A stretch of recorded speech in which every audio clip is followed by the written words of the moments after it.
Andy Inkster is a single parent raising his little girl, Elise. He's just like many dads in the city, but his journey to this point has been unusual. Avery? And that journey may seem like a very unusual one to some, but Andy says it is becoming more and more common. Tonight's inside story, from girl to guy to proud papa. There's one way up. When Elise was born almost 3 years ago, a small hospital in Massachusetts prepared for the possibility of headlines. They realized that the paparazzi could descend on their hospital. They contacted me leading up to my birth to find out how much media was going to be there. And I said, I'm not talking to the media. Are you guys talking to the media? Because I hope not. And so there was little fanfare when Elise was finally delivered from the womb of her father. She calls me Papa. She's a little obsessed with names right now, so she says, you're Papa. And then she says, you're my Papa Daddy. And then she says, and some people call you Andy. 32-year-old Andy was born a girl. What was the process of transitioning for you? When I was 18, I started school as a guy. I started on testosterone that year, and I just didn't have the $6,000 that chest surgery cost. I saved up for it. I worked 2 jobs for a long time. I felt like I was finally being who I wanted to be. Who he wanted to be was a man, but a few years later, Andy also realized he wanted to be a father. I thought, well, I have these body parts that I assume work. I could get pregnant. I had to go off testosterone in order to use, to get my body to create eggs again. It was about 4 years of different fertility treatments and different tests, and it was really long. It was really hard. Using donated sperm and IVF treatments, Andy, legally a man, got pregnant.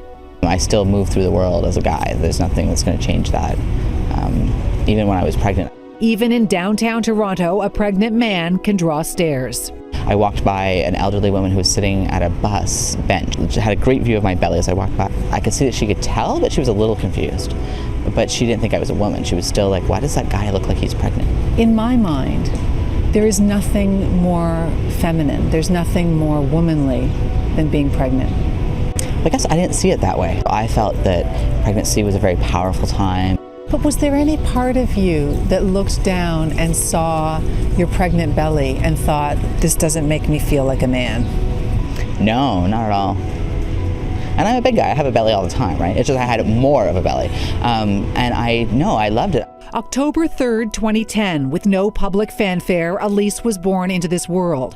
The birth certificate you're looking at is precedent-setting. Never before has Massachusetts used the genderless term parent instead of mother or father. Regardless of what term you use, it's moments like this. Snuggle. Okay, come here for a snuggle. Okay, come here, snuggly. When your daughter comes up demanding love that are universal joys of parenting. Okay, catch a big one. Just as this, a dad and daughter blowing bubbles in the park. Got it, good job. Is a perfectly ordinary scene. For her, it's normalized. I'll say, this is the belly where I grew you in. Like she already knows that, where she came from. Oh right, I grow in Papa's belly. Does she ask about where her mother is? She doesn't on her own, but people will ask her where her mother is. They'll say, where's mommy at the grocery store? And she'll say, she's in the car. And I think it's hilarious because we don't have a car. You take this part and then you swing it lots. Does it worry you at all, though, that those questions will become greater as she gets older? I think that she'll come to a place where she can just say, oh, I don't have a mom. I have a papa. Elise, back this way, please. Elise celebrates her 3rd birthday this October. Much has changed since the days back in 2010 when there was fears of a media firestorm over her, at the time, very unusual birth. There's lots of us doing this. And we have a community of people around us who have become parents the same way I have. Like Elise has several friends who came out of their papa's bellies or came out of their daddy's bellies, and to her it's not weird. So I think in 10 years things will shift. I think it'll be so normalized, it'll be so typical. How many can you catch?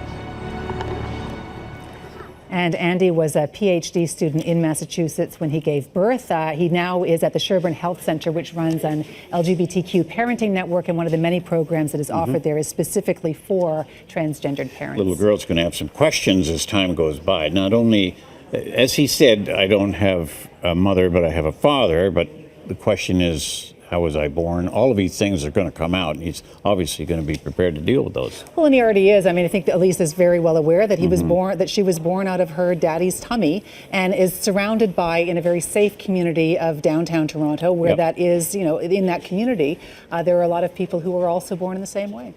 All right. You can reach out to Avery on Twitter at CityAvery. The Inside Story runs every Tuesday and Thursday on City News. All segments are up on our website, citynews.ca.